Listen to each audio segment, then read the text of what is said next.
Hello, thank you for joining me. Well, international politics are subject to strange twists and turns, and today I'd like to consider how, by one such convolution, the future of Syria's Kurdish population and of its president, Bashar al Assad, have somehow become intertwined. Now, the Syrian Democratic Council is the political wing of the mainly Kurdish Syrian Democratic Forces, which control northeastern Syria. Now, although Kurdish forces have fought the Syrian military on several occasions during this long 7-year civil war, the SDC has clearly begun to seek better relations with the Assad regime. On July the 27th, in response to an invitation from the Syrian government, a delegation of the SDC arrived in Damascus to hold direct talks, and this was the first official visit by the SDC to the Syrian government. There are several other signs of this shift in political direction, and one is that on the day before the SDC delegation travelled to the Syrian capital, it announced that Kurdish forces were ready to join any military operation by government forces in the northern governorate of Idlib, aimed at retaking the Kurdish area of Afrin. Now, Afrin was captured by Turkish-backed troops in March 2018 as part of a drive by Turkey's President Recep Tayyip Erdogan to prevent the Kurds from dominating Turkey's southern land border. Northeastern Syria, known as Rojava, covers some 27% of what used to be sovereign Syria. In bringing Rojava under Syrian government control, Assad, who now controls some 58% of old Syria, would effectively be regaining some 85% of pre-Civil War Syrian territory. As for the Kurdish administration in Rojava, they aren't seeking independence, but a degree of autonomy. They perfectly understand that Assad will need all the political support he can muster if Russian and United Nations pressure forces a presidential election on him as part of a peace deal. In short, a deal could mean that the Kurds would gain their autonomy and Assad could acquire enough political support to retain his presidency. Under the regime of the Assads, the 2 million Kurds in Syria, accounting for 15% of the population, had been subject to systematic discrimination and repression.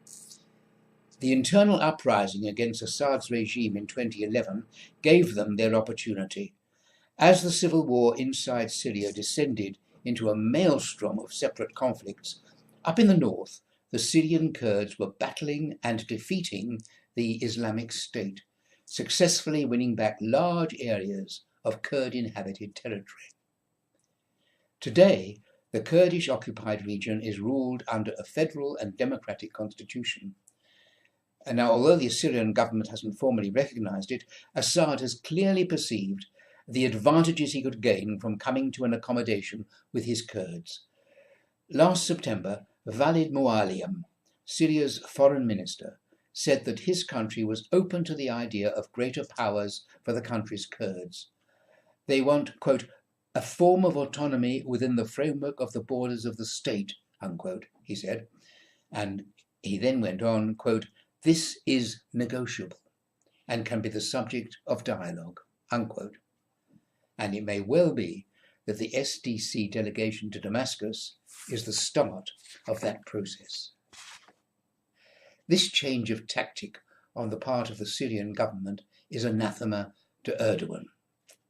The degree of autonomy that Syria's Kurds seem likely to attain can only reinforce the Kurds in Turkey in their separatist demands.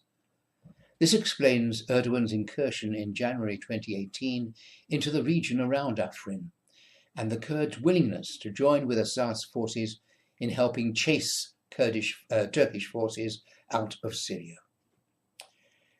A Kurdish legislator, Omar Ussi, who sits in the National Parliament in Damascus, recently said that the government wanted the Kurds to, quote, facilitate the entry of the Syrian army and the return of state institutions into Kurdish majority areas east of the Euphrates, unquote. In return, it was offering constitutional recognition for the Kurdish community and its cultural rights.